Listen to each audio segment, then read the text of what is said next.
Hello and welcome back to my channel. On today's video, we're going to compare two different Chanel fragrances and we're going to see which one is better.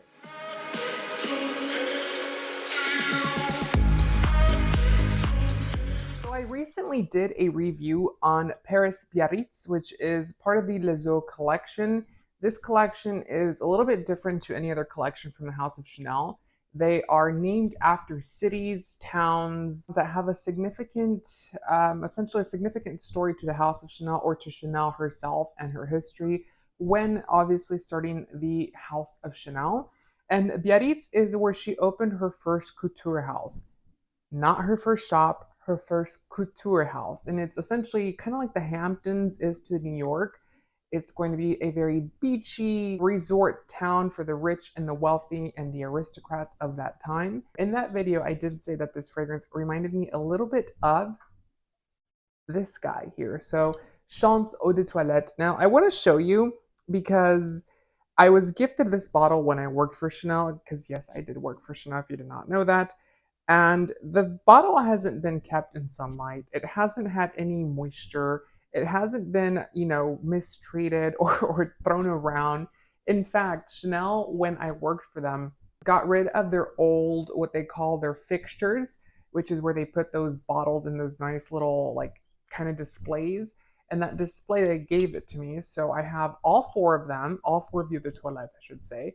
And all four of them sit nicely in that area in a nice, obviously climate controlled environment. And even with that, this is just a testament to Chanel's quality. I'm sorry to say that, but this is what happens to the bottles. And I think it may be because of the perfume containing alcohol that this happens to it.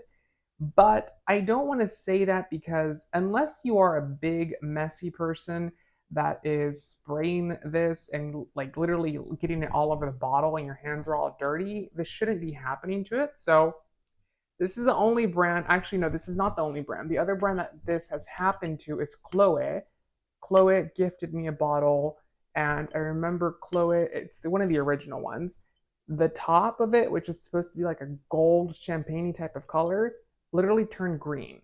I understand these are probably not metal, but if we're charging the prices we are charging and we are calling ourselves luxury, you can probably spend the money to put a nicer paint on the actual bottle so it doesn't do that, because before Chanel, I worked for Dior and I have never seen anything like that happen to a Dior bottle.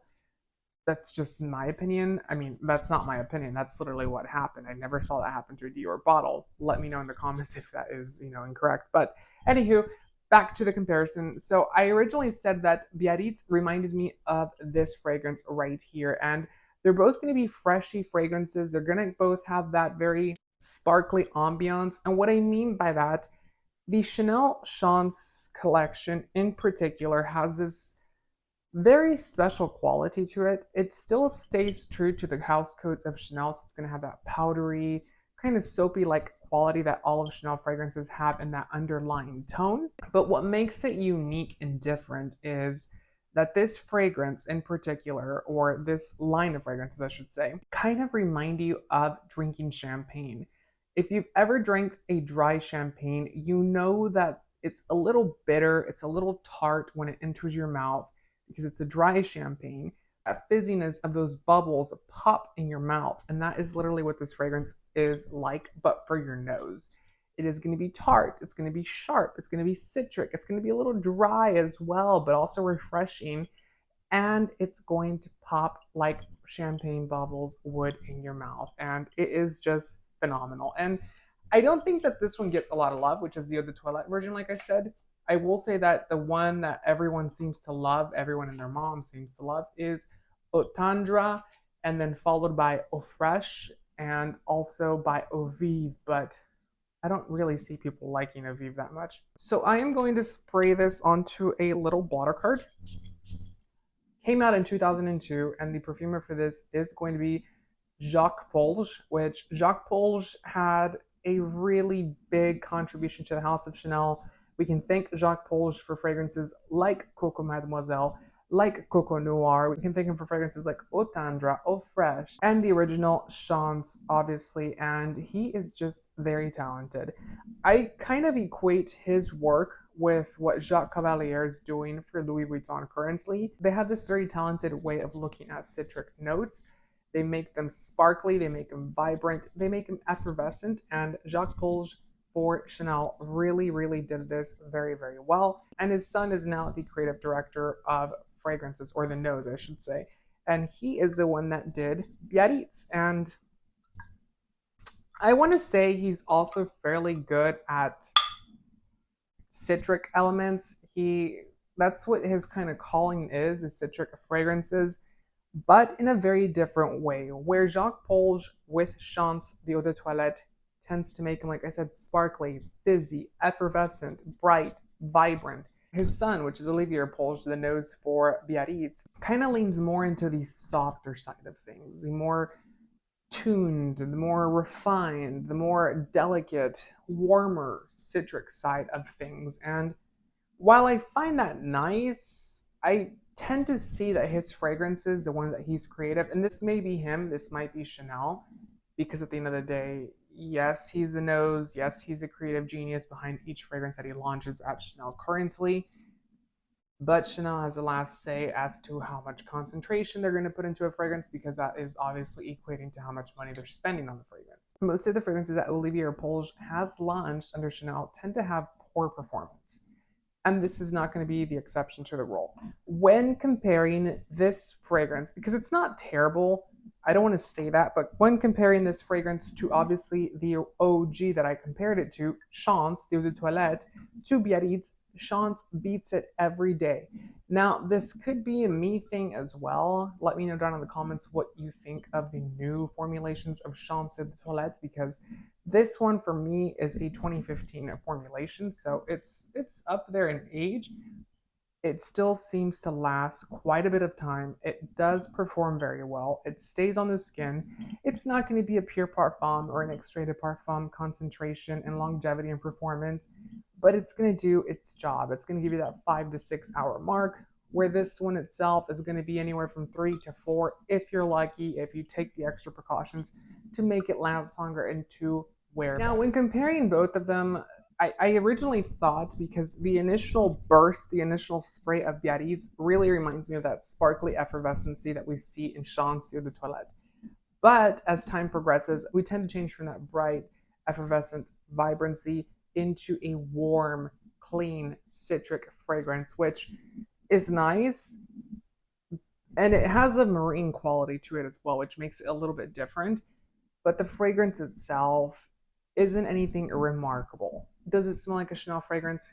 Yes. Is it nice? Yes. Is it groundbreaking? No.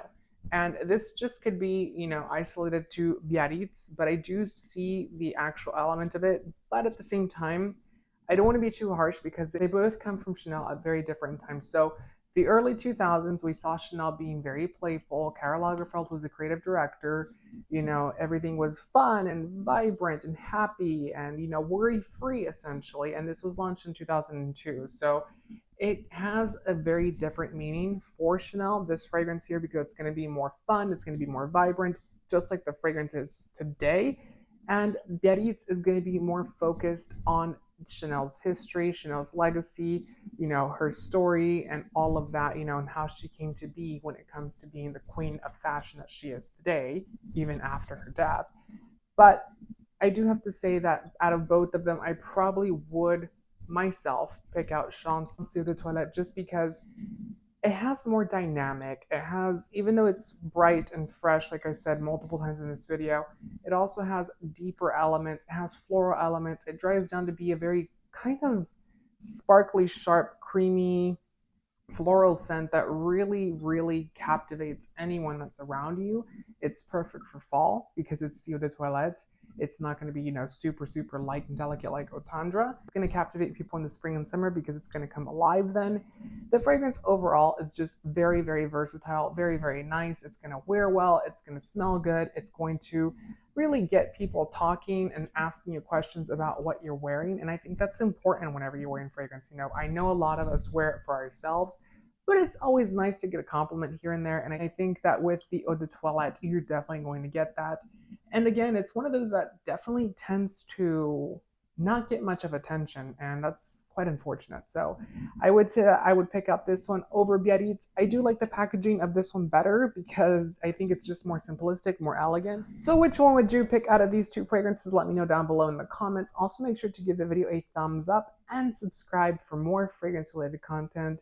I really enjoy making these videos for you guys, and I really appreciate everyone that comments and shares with me their fragrance journey and their experience, because that's what it's all about, just creating a nice community where we all feel like we can share our journey when it comes to fragrances and share what we hate and what we don't like and what we love and what we adore. So don't forget to comment down below what you think of this fragrance. And until next time, you guys, take care.